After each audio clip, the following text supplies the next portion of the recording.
Comenzamos en el nombre del Padre, del Hijo y del Espíritu Santo. Amén. Señor, en el silencio este día que nace, vengo a pedirte paz, sabiduría y fuerza. Hoy quiero mirar al mundo con ojos llenos de amor, ser paciente, comprensivo, humilde, soy y bueno. Ver detrás de las apariencias de tus hijos como lo ves tú mismo, para así poder apreciar la bondad de cada uno.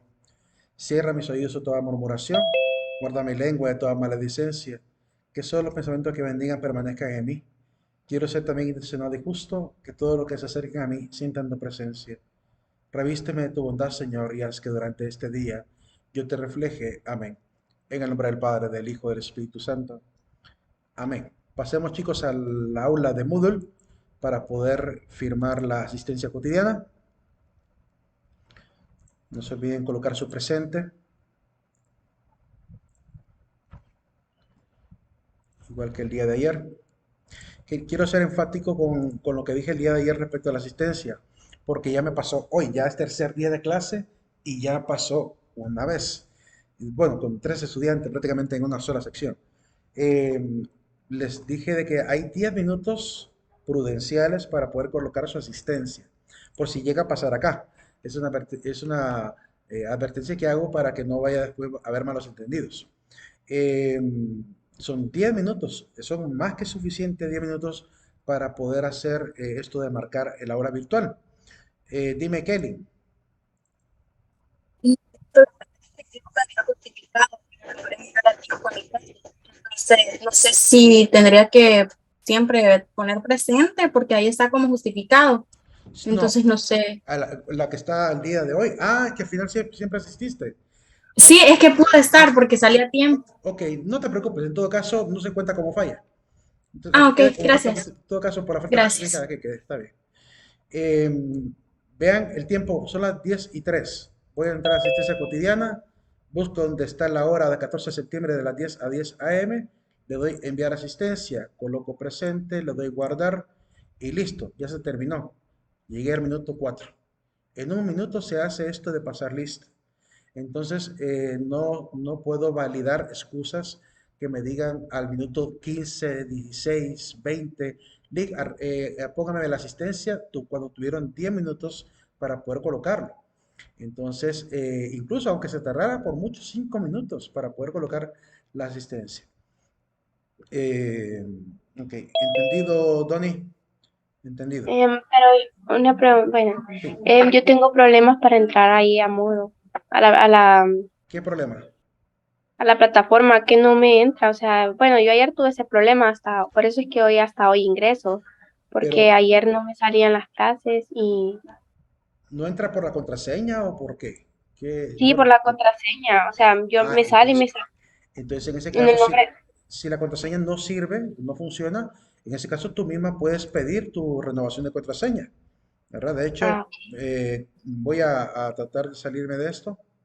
Vamos a ver, vamos a salir de acá. porque sería donde dice, ajá, ahí, ¿verdad? Sí, plataforma Moodle. Pues ahí el momento me pide el nombre de usuario y ahí lo pongo. No, no, es que tienes que primero registrarte en Unica ID.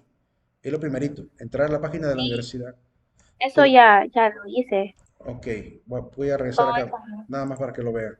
Simplemente ingresa con tu sello y contraseña, le das clic al botón, ¿verdad? Esperas que cargue la página, te lleva a tus clases, entras a la clase de filosofía y vas a asistencia. Eso es todo. Eh, Moodle no tiene por qué pedirte contraseña. Significa que si te pide Sí. contraseña es porque se cerró. Entonces tienes que volver otra vez a Unica ID para volver a reiniciar la sesión. Porque la Mm, plataforma Moodle creo que tiene un límite de 15 minutos, si después de, creo que no sé si son 5 a 10 minutos de inactividad. Si pasan 10 minutos de inactividad, se cierra automáticamente, ¿verdad? Para evitar la saturación. Entonces consideren eso siempre cuando envíen tareas también. Por eso les decía, cuando suban los videos, espérense a subirlo, ¿verdad? Estén ahí con el mouse moviéndolo, haciendo clic en la pantalla, haciendo una parte en blanco, para que detecte que ustedes están presentes. Si no, les va a cerrar la sesión de Moodle. Eso es necesario para que no se sature el servidor. Entonces hay que estar ahí moviéndose, ¿verdad? Sin presionar ningún botón, solamente dando un clic en la parte en blanco, digamos así, para que sepa que están ustedes frente a la computadora y no se les vaya a cerrar mientras están cargando el video. El día de ayer ya pasó con un estudiante a las 7 de la mañana. Me subió el video ya lo subió ella. Bueno, quiso subirlo y lo que me llegó nada más fue un archivo HTML. Eso ocurre cuando de repente ella le dio cargar el video, seleccionó el video, le dio abrir al video para que pudiera cargar ahí en la cajita de guardado y apenas vio que estaba cargando, ¿verdad? Le dio enviar sin esperar que cargara. Es decir, se quedó cargando el video y le dio enviar. Entonces lo que recibe prácticamente la caja de texto solo es una dirección URL. Por eso lo transforma a archivo HTML. Y no me llegó ningún video. Entonces yo tuve que decirle, vuelve a reintentar tu envío, permanece presente hasta que el archivo se logre ver que está puesto ahí en la cajita de envío para que no haya ninguna dificultad. Cuando uno carga cualquier archivo a una caja de textos, a una caja de envío, siempre tiene que esperar que aparezca el icono del archivo que se va a enviar. El icono tiene que ser el icono del tipo de archivo. Si es un video, pues un icono de video. Si es un texto, pues es un icono de texto. Porque hay algunos que simplemente vieron que llegó un medio archivito ahí de HTML y ya le dieron enviar pensando que era el video, ¿verdad? Y tiene que transformarse ese icono a un archivo de .mp4, por ejemplo. Eh, ese cuidado hay que tenerlo siempre que hagan envíos de tareas, ¿verdad? Y además, una vez enviado, no dar por sentado que llegó, sino que sálganse de la sesión, vuelven a entrar para volver a verificar si llegó o no llegó, ¿verdad? Esos son consejos que doy porque sé que esa clase es propedéutica y les va a ayudar para el resto de clases, ¿verdad? Entonces les pido que tengan esa consideración de revisar muy bien todo y de estar puntuales en la clase al inicio y al final también para poner su asistencia. Bien, prosiguiendo, estamos definiendo de manera negativa qué no es la filosofía. La siguiente es, no sé si alguien más tenía una consulta antes de seguir, alguna duda que hubiese por ahí, si no prosigo. Am, no es fingir refinamiento. Quiero poner de ejemplo a un filósofo argentino que se llama Carlos Escudé. Él siempre llegaba muy elegante a estos programas de televisión para dar la mejor cara también, conforme a su propia forma de ser. Aún en su ancianidad llegó siempre a vestir con su saco, su boina, sus lentes muy, ¿cómo se puede decir? Hay un tipo de moda, ¿cómo se le llama este tipo de moda? Que le llaman, no se me escapa el nombre. Es una moda de los jóvenes que normalmente se dejan la barba, se ponen hasta bufandas para parecer intelectuales, con lentes y toda la situación. Tiene un nombre, no recuerdo bien cómo se llama este tipo de moda. Pero ese tipo de modas no son importantes para la filosofía. Es decir, tú puedes ser quien eres sin andar apantallando lo que no eres. El refinamiento es importante para el profesionalismo cuando se hace algo solemne. De hecho, para la graduación de ustedes hay que venir para la mejor gala porque hay que estar de felicidad, ¿verdad? Y es válido para esos momentos. Para la cotidianidad las empresas han ido cambiando. Yo me he fijado que ha habido un cambio drástico porque anteriormente las empresas no permitían que un empleado llegara sin saco y sin corbata a las oficinas.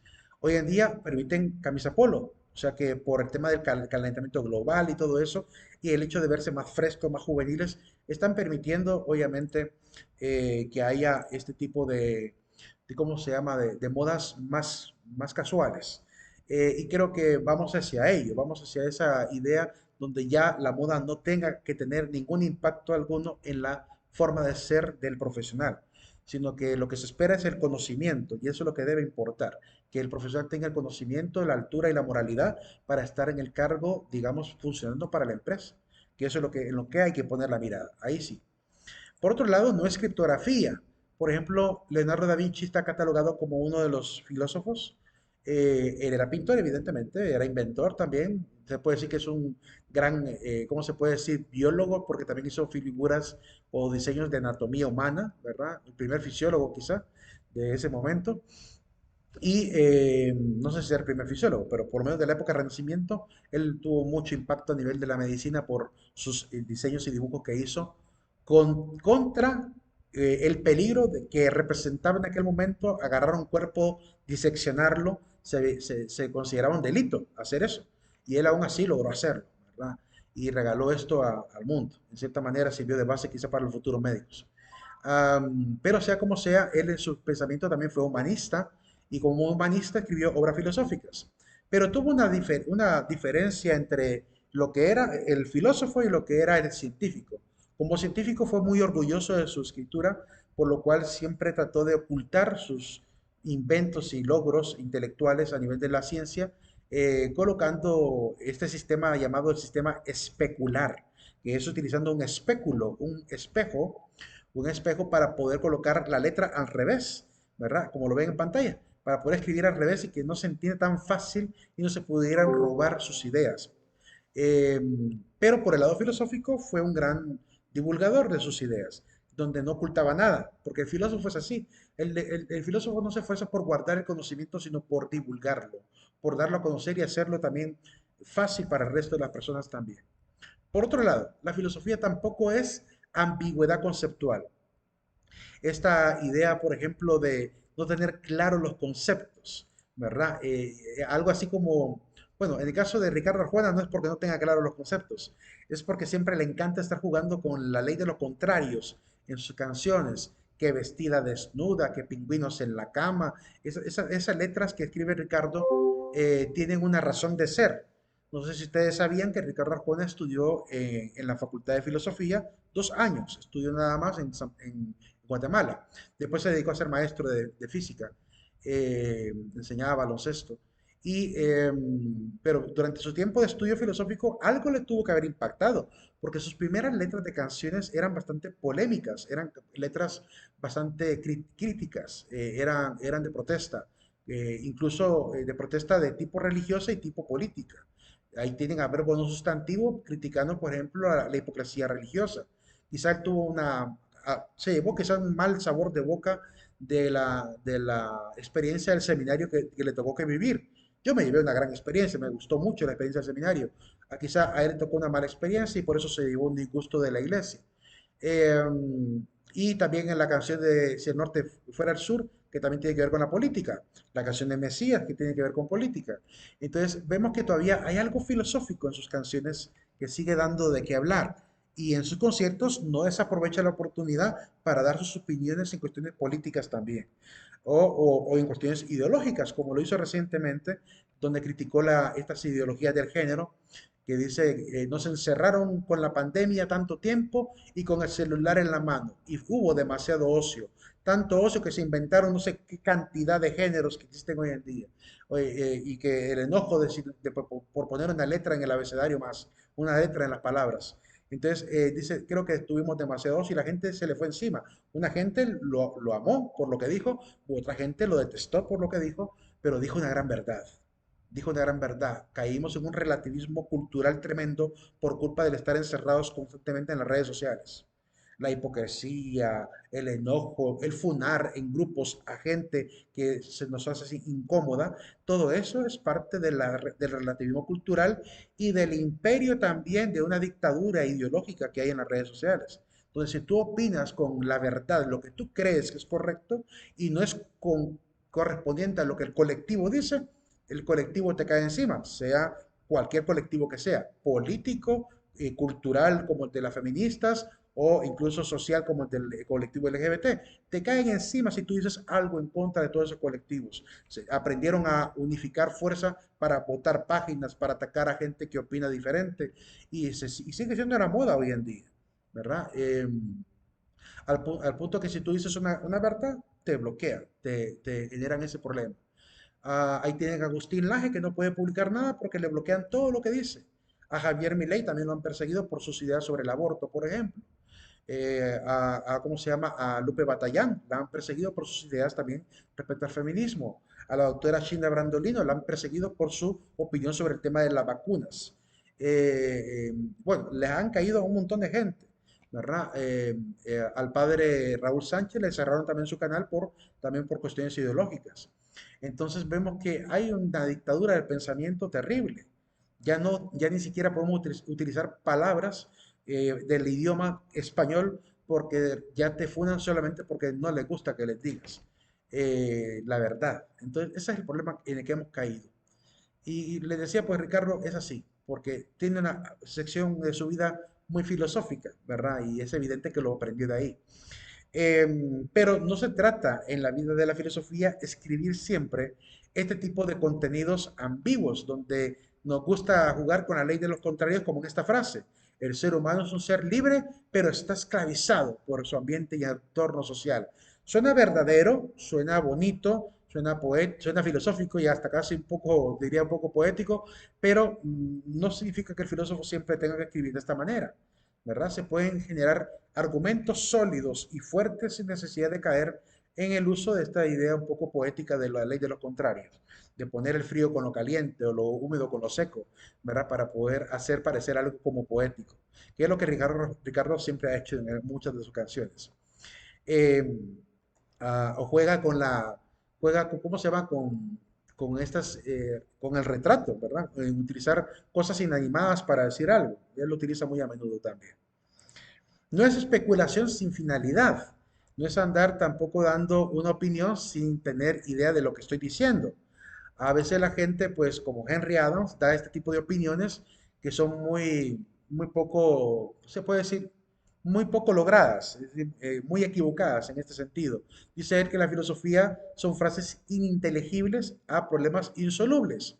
A eso yo podría responder diciendo, bueno, un problema puede ser ininteligible para alguien en el sentido de que es él el falto de inteligencia para poder resolverlo. Y es una frase que la redacté de esta manera, parafraseando un poquito lo que dijo Ludwig Wittgenstein. Ludwig Wittgenstein dice, no te asombres de que algo que se creía un problema, realmente siempre se encuentra una solución. Que para algo que siempre se creyó que era un problema, se encuentra algún día una solución. Porque para él no existen los problemas. Simplemente es que le llamamos problema a algo que falta tiempo de comprensión para poder solucionarlo, pero en realidad el problema como tal no existe. Un problema, como lo entenderíamos, algo que no tiene solución, no existe. Todo se puede solucionar desde la razón.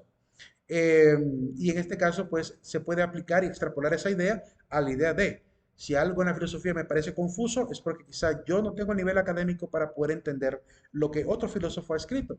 Nos pasó a todos los estudiantes de filosofía. Veníamos a veces de muchos centros educativos en los cuales tuvimos más o menos buena educación, no estábamos acostumbrados a leer y nos fuimos a enfrentar a filósofos alemanes, ingleses, franceses, italianos, a intentar tratar de entender la altura intelectual que tienen en estas universidades europeas. Entonces fue realmente un choque cultural tremendo para todos los estudiantes de filosofía, siempre lo va a ser, porque si somos de estas universidades, colegios que son latinoamericanos, donde el sistema educativo no está tan bien, faltan muchas cosas, es poco pragmático. Imagínense qué tipo de cosas le enseñan a los chicos hoy en día. En vez de enseñarle los valores importantes para vivir en sociedad, en estudios sociales, lo que le enseñan es los ríos y lagunas de los continentes. ¿De qué le va a servir ese conocimiento a futuro al joven? En vez de procurar que tengan buenas relaciones humanas, que eso sí va a ayudar mucho a la vida de empresa, a la vida estudiantil, en vez de procurar que tengan deberes, que tengan valor de deber cívico, como realmente se tiene que tener, le inculca el conocimiento que a veces es un conocimiento que se va a olvidar. Yo no me acuerdo más que del río Orinoco o Amazonas. No me acuerdo de otro río de todo lo que estudié en todo mi estudio de secundaria. Entonces yo digo, ¿para qué sirvió todo ese cansancio mental cuando podíamos haber aprendido quizá cosas más pragmáticas? A mí me encantaba, por ejemplo, la clase de actividades prácticas, donde me enseñaron a soldar, me enseñaron a hacer tallados, me enseñaron a manejar el metal, me enseñaron a la parte incluso del bordado, a hacer como sea, un montón de cosas, de actividades físicas, actividades oficios que me han servido a lo largo de mi vida. Ese tipo de clases me parecen mucho más atractivas que una clase de estudios sociales donde nos memorizábamos las capitales de todos los continentes africanos, del continente africano, por ejemplo. Es decir, que hay cosas que están en la educación que hay que reevaluarlas, porque yo no me imagino en otras universidades. Ustedes ven, no sé si ustedes han notado, la gente de Estados Unidos cómo ignoran mucho sobre geografía. Se han fijado mucho eso. Cuando los agarran en la calle y les preguntan, ¿cuál es la capital de tal país? Y no la saben. Muchos de ellos no saben ni siquiera dónde queda Honduras, no saben dónde quedan diferentes países latinoamericanos. Y por eso tienen un gran conocimiento a nivel de los países, pero tienen un gran conocimiento en la parte de los negocios, en la parte del emprendimiento, en la parte de empresa, ese conocimiento, y por eso es que son, pues, uno de los países de mayor riqueza en este mundo, porque les enseñan cosas que realmente son importantes para la vida y no rellenos. Entonces, esa es la particularidad, y la filosofía trata de también ayudarle un poquito de la pedagogía, a decir a los pedagogos, el tipo de conocimiento que se debe enseñar debe ser útil para el conocimiento, porque si no caemos en un sistema educativo que nos satura de conocimientos, pero no nos hace más inteligentes. Es decir, nos satura de mucho conocimiento, pero no nos vuelve perspicaces, no nos hace habilidosos. Por ejemplo, en vez de en una clase de español, además de aprender la ortografía y la gramática, está bien aprender esa parte, está muy bien aprenderlo, pero debe inculcarse mucho también en la lectura. Se debe inculcar leer bastantes libros, no solamente un librito, ¿verdad? No libros, o sea, agarrar de lleno en la clase, ¿verdad? Inculcar que el niño, por ejemplo, en toda su primaria se haya leído por lo menos un libro cada año, siquiera, ¿verdad? Que haya leído un libro completo cada año, mínimo, por lo menos. No nos inculcan eso. A duras penas ahí, ya cuando llega uno a bachillerato o a ciclo común, es que empiezan a pedirle un libro para la lectura, ¿verdad? Hasta ahorita mi hija, ahorita ya en tercer grado, fue que le pidieron que leyera Los Miserables de Víctor Hugo, hasta ahorita, ¿verdad? Es decir, en años pasados, nada, nada de lectura, nunca le pidieron un libro, ¿verdad? Entonces, es increíble cómo se descuida esa parte, que va a ser muy importante aprender a leer desde temprana edad, es importantísimo para agilizar la lectura, la comprensión, el obtener la idea central de los párrafos que leemos, para que cuando lleguen a la universidad y le diga al catedrático, bueno, para el día de mañana, capítulo 1 leído, no sea un dolor de cabeza, y no crean que el catedrático es un tirano por pedir un capítulo de lectura, que es lo que pasa cuando de repente estamos en la universidad ya, que creemos que eso es lo que realmente sucede. Y dice, ay, que me mandó a leer todo el capítulo, cuando en otras universidades leen cantidad y cantidad de cosas sin quejarse, porque saben que es necesario, saben que el intelecto no llega por arte de magia, hay que leerlo, hay que abstraerlo, hay que comprenderlo y hay que practicarlo. Entonces es importante ese tipo de cambios de paradigma y ojalá que algún día llegue. No tengo una imagen para ponerla ahí encima a la par de Henry Adams, así que puse cualquier imagen que encontré por ahí. La siguiente. No es arbitraria jerga iniciática desprovista de ideas profundas. Me refiero a la idea de que no es, a veces se cree que saber de filosofía creen que es saberse frases de filósofos.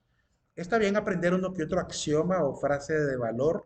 Axioma es una frase de valor que el filósofo ha dicho, algún refrán, está bien aprenderlo. A veces cuando me han preguntado qué carrera estudió y les digo filosofía y me dicen, ah, como dijo el filósofo, ¿verdad? Cogito ergo sum, ¿verdad? O dice, ah, como dijo Sócrates, solo sé que nada sé. Entonces a veces se saben esas frases y está bien que las sepan, pero también el sentido, ¿por qué lo dijeron? ¿Qué implica saber que solo sé, ¿verdad? Que nada sé. ¿Qué implica eso? ¿Qué implica para la vida esa conclusión de pienso, luego existo?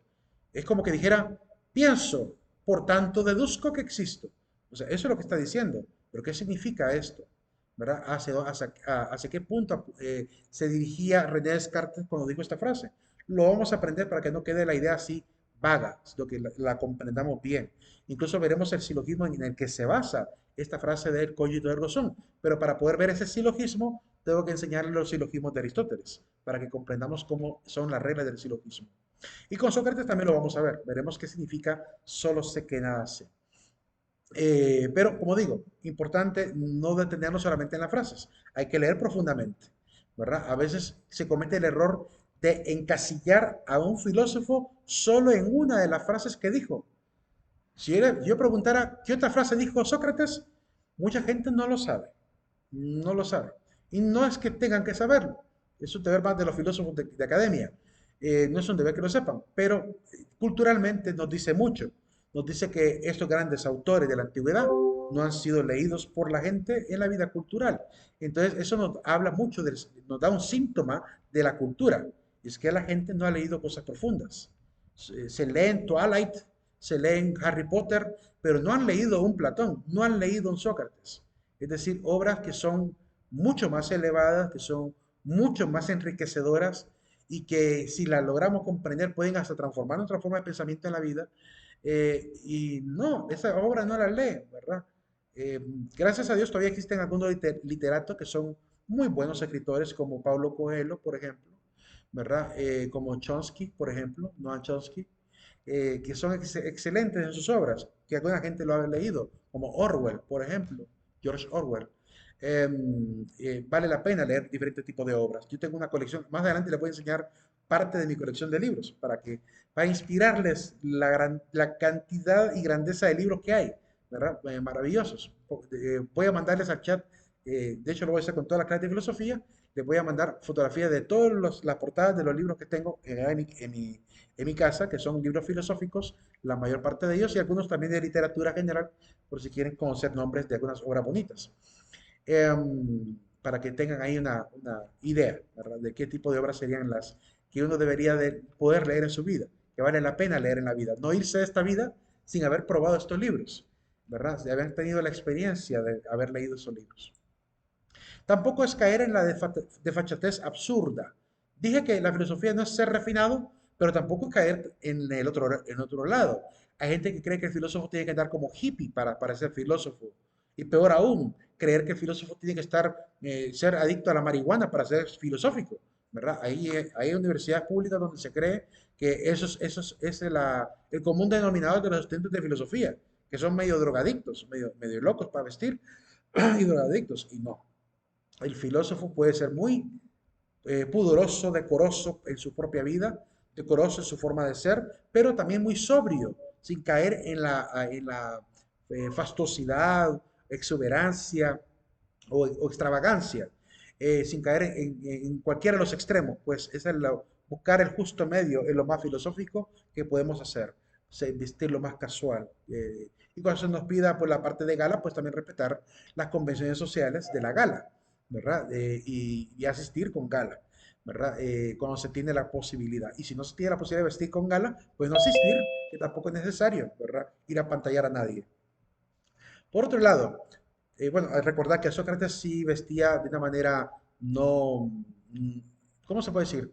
No rubricista como lo hacían el resto de las personas, no cumplía estas leyes, esta regla de la ética de la civilización ateniense, vestía apenas con un manto, de esa manera, como lo ven ahí, ¿verdad? Y el resto de la gente andaba con el pecho cubierto y hasta con un manto enrollado en el cuerpo, y además se ponían hasta una palia o un manto encima bien decorado para cuidarse del sol o estar en momentos de adoración en los cultos a los dioses. Se ponían todo ese tipo de velos. Pero Sócrates no, él anduvo así despreocupado por la vida porque para él lo más importante era el conocimiento. Siguiente, no es tendencia al pesimismo, no es tendencia al pesimismo. La gente que ha leído a Arthur Schopenhauer y se ha quedado con esta idea, creen que Schopenhauer solamente esto ha dicho. La vida se presenta como una continua mentira. Entonces, creen que él es muy pesimista para entender la vida. Pero no, también tuvo algunas frases inspiradoras, como el que no ama ya está muerto. O superar las dificultades es experimentar el deleite de la existencia. O tanto prevalece la salud por sobre todo el bien, por sobre todo bien, perdón, que probablemente un mendigo sano sea más feliz que un rey enfermo. Entonces hay frases inspiradoras, frases alentadoras, frases esperanzadoras. No podemos encasillar al filósofo en una sola idea. Y peor, las negativas, las que son pesimistas o fatalistas. Peor aún, peor aún.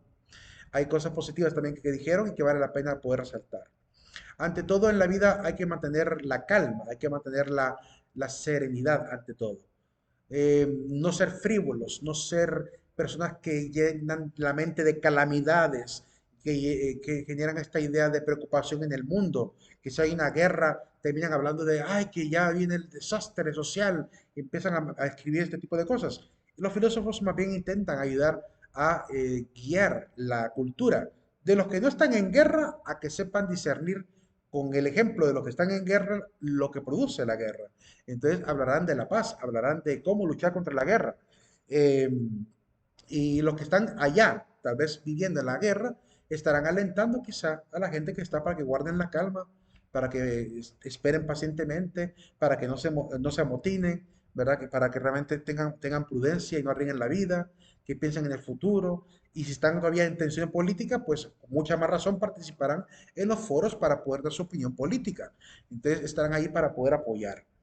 A veces al filósofo se le descarta fácilmente creyendo que no va a poder opinar sobre estos temas, cuando hay que decir algo. Los filósofos por profesión son expertos en humanidades.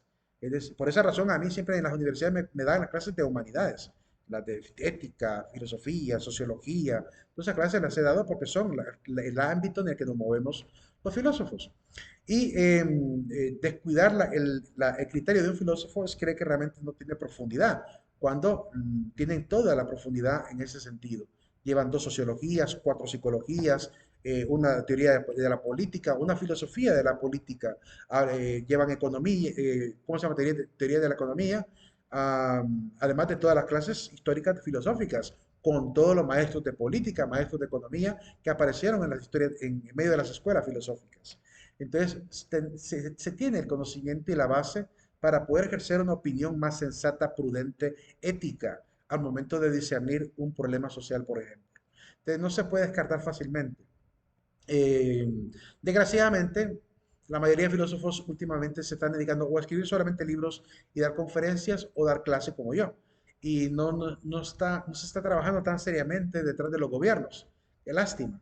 Qué lástima que los filósofos nos hemos distanciado tremendamente de la política, porque hace falta tanto asesoramiento, hace falta tanta guía, tanta ética.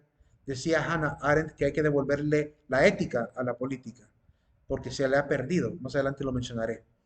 Entonces, el filósofo, en vez de generar más desgracia y pesadumbre o negativismo o pesimismo, trata de más bien dar esperanza, porque es suficiente el dolor que la gente sufre en la guerra como para que venga la gente todavía filosófica a querer meter más dolor, más angustia. No, está más bien para dar luces y soluciones. Ante la vida también, en la vida personal podemos estar viviendo una gran batalla. Y es importante más bien mantener la calma.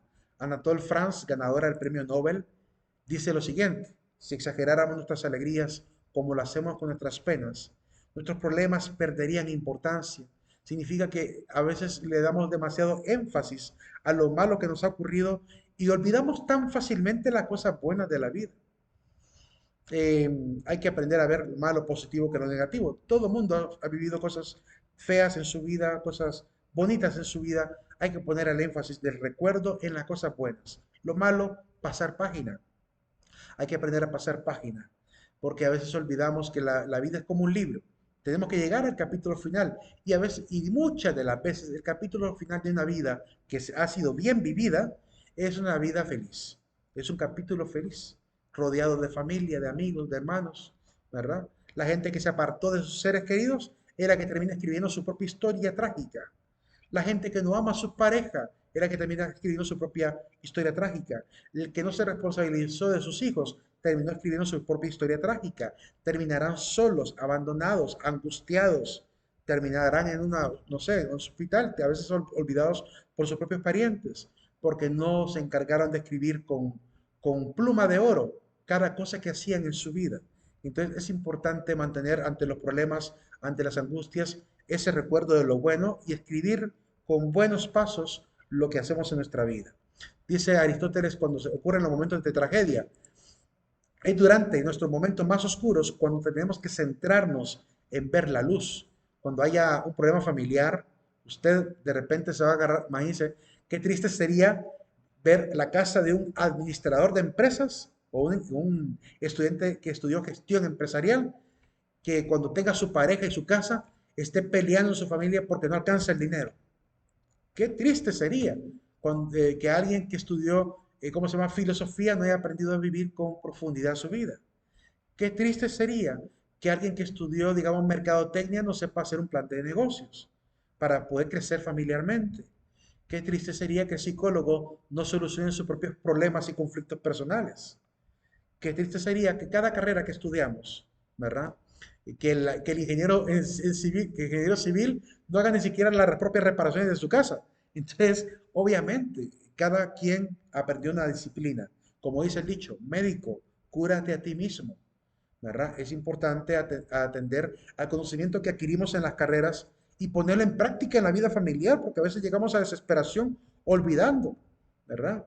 Yo decía a una persona que estudió, ¿cómo se llama?, para perito mercantil, que me comentaba que tenía problemas económicos tremendos. Le digo, pero usted estudió para ser perito, ¿verdad? Usted sabe de contabilidad, ponga en práctica el conocimiento contable en su familia, hágase un plan, un presupuesto, ¿verdad? Lleve un libro contable familiar, ¿verdad? Lleve bien los gastos y los pasivos y activos de la familia, ¿verdad? Haga su balance general, haga su balance de resultados, es decir, ponga en práctica todo lo que aprendió, usted lo puede aplicar en su propia familia, porque en realidad a veces la gente se olvida que el conocimiento de la universidad también debe afectar la vida familiar. Entonces es parte de lo que uno tiene que aprender a vivir, ¿verdad? No, no perder la paz ni la paciencia. Epicuro nos deja una frase también de victoria. Dice, cuanto más grande la dificultad, más gloria hay en superarla. Entonces no caigamos en desesperación cuando hayan problemas familiares, ¿verdad? Y usted que está estudiando en su familia, usted que es el que está estudiando en su familia, que tiene una carrera, si usted es psicólogo y ve que en su familia hay problemas familiares, ayúdeles. Sé que no es ético cuando se trata de atender a un paciente en una terapia larga. No puedo, por ejemplo, recibir a un pariente para atenderle psicológicamente porque se ve que no es tan ético hacerlo. Pero no me refiero a dar terapia, me refiero a dar consejos. Me refiero a que usted sabe cómo de repente solucionar un problema. Dele luces, dele consejos, ayude a la familia. No sea apático a los problemas familiares. Tiene la posibilidad de hacerlo, ayude. ¿Verdad? Sabe de contabilidad, ayude en la familia. Ve que sus padres no se preocupan por las deudas, dígale, papá, mamá, planifiquemos el presupuesto, hagámoslo. Pero nos vamos a cerrar a que ese será el presupuesto de la familia. Yo les ayudo a hacerlo. Lo preparamos y salimos adelante. ¿Verdad? Así que el negocio se viene abajo de la familia. Papá, vamos a hacer un proyecto de marketing, no sé, los mercadólogos ahí. Vamos a promover el producto aquí de la familia.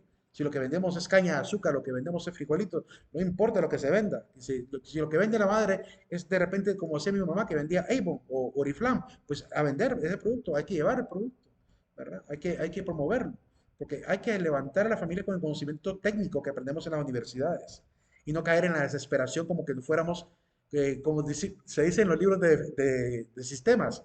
Hay un libro de ingeniería, se llama Fundamentos de Ingeniería, el libro, donde dice que el ingeniero de sistemas no es un simple mortal, así lo dice, con una arrogancia. Y yo quiero decirles que el que estudia en una universidad ya no es un simple mortal, en el sentido de que tiene un conocimiento que es superior a la media poblacional y tiene que poner en práctica ese conocimiento desde la familia en adelante.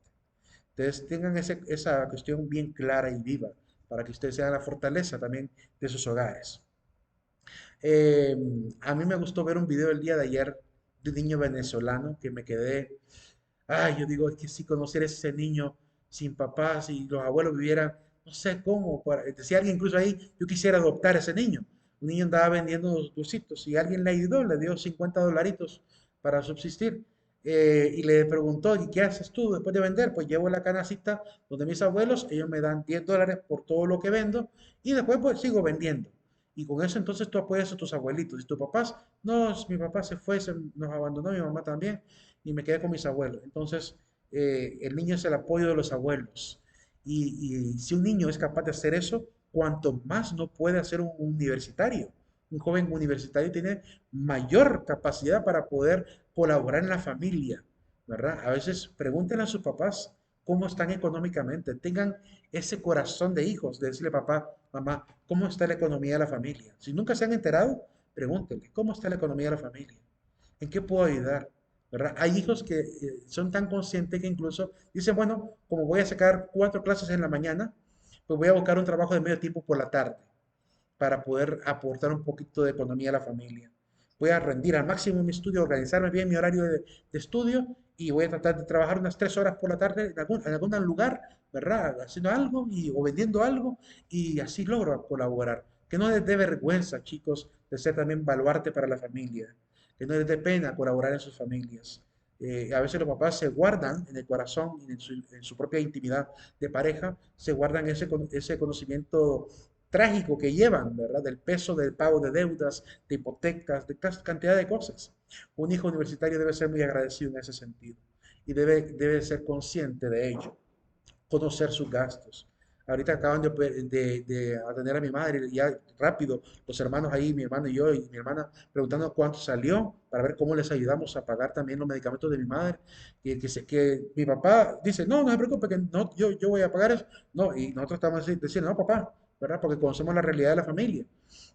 Porque en realidad no se puede uno como se puede decir inmóvil ante la carga que ellos llevan también. Ya hicieron mucho por nosotros. Creo que ya es tiempo de empezar a regresarles poco a poco ese sacrificio que ellos hacen. Por otro lado, no es producir conocimiento por despecho, para desquitarme de la gente, para criticar con mordacidad. La gente que leía quizá al inicio la obra de Pedro de Abelardo, un filósofo medieval, era monje, quizás habrá pensado, esta obra no la voy a leer porque pareciera como que está aquí como que criticando a la gente que conoce en un monasterio. Y es que así comienza la obra.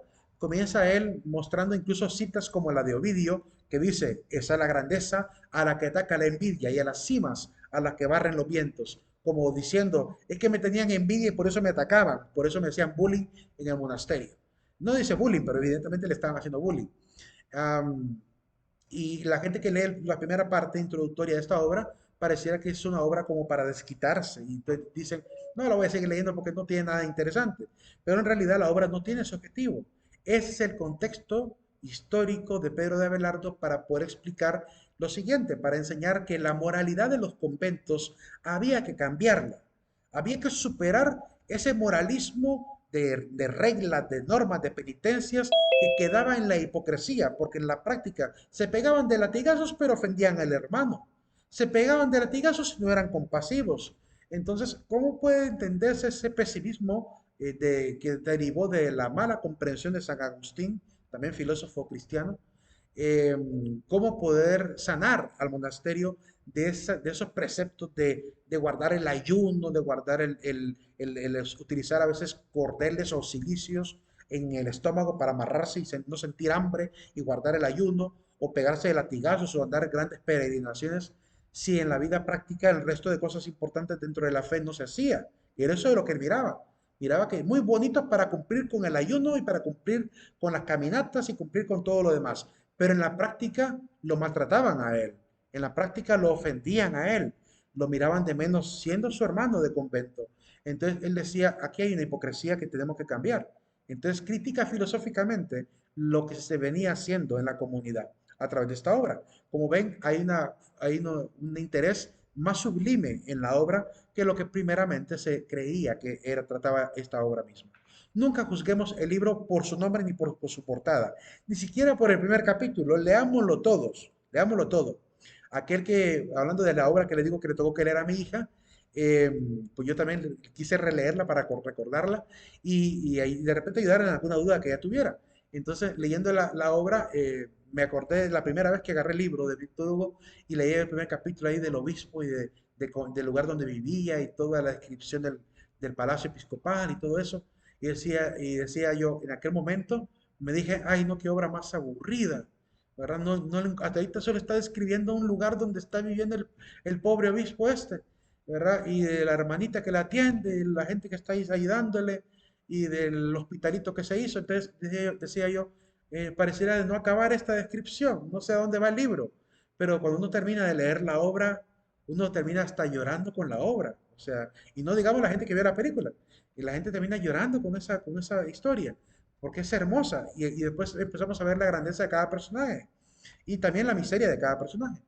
Eh, Todos viviendo en un grado de miseria, miseria por orgullo, miseria por pobreza, miseria por intelecto, miseria por no tener el apoyo familiar, miseria por no tener a sus padres, miseria por caer en la desgracia, miseria por estar en guerra, miseria por todo. Entonces vale la pena en ese sentido la obra, y juzgar la obra solo por el primer capítulo habría sido un tremendo error de mi parte si me hubiera quedado solamente ahí. Por gracia de Dios me inculcaron tanto mi maestro de universidad como también yo mismo me convencí que era necesario forzarme a leer muchos libros, a leer libros y leerlos completos. Me guste o no me gusta la obra, me la tengo que leer, ¿verdad? Para que realmente se sepa a dónde llegaba el libro. Porque es como ver una película hasta la mitad y decir, no me gustó. No es justo decir, no me gustó la película hasta la mitad, porque a veces lo grandioso de las películas está al final de la película. Y eso es igual con todo, ¿verdad?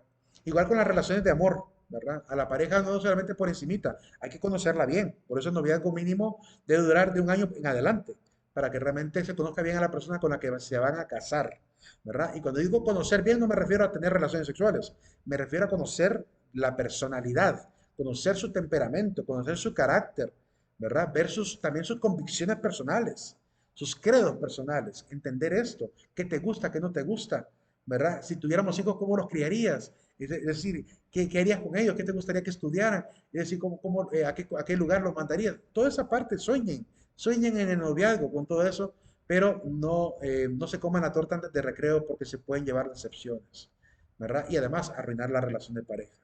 Y de hecho, muchos de los fracasos en el amor ha sido por eso mismo, porque redujeron la relación de pareja solo a lo sexual y se olvidaron de la parte más importante que era la relación de correspondencia mutua entre ambos.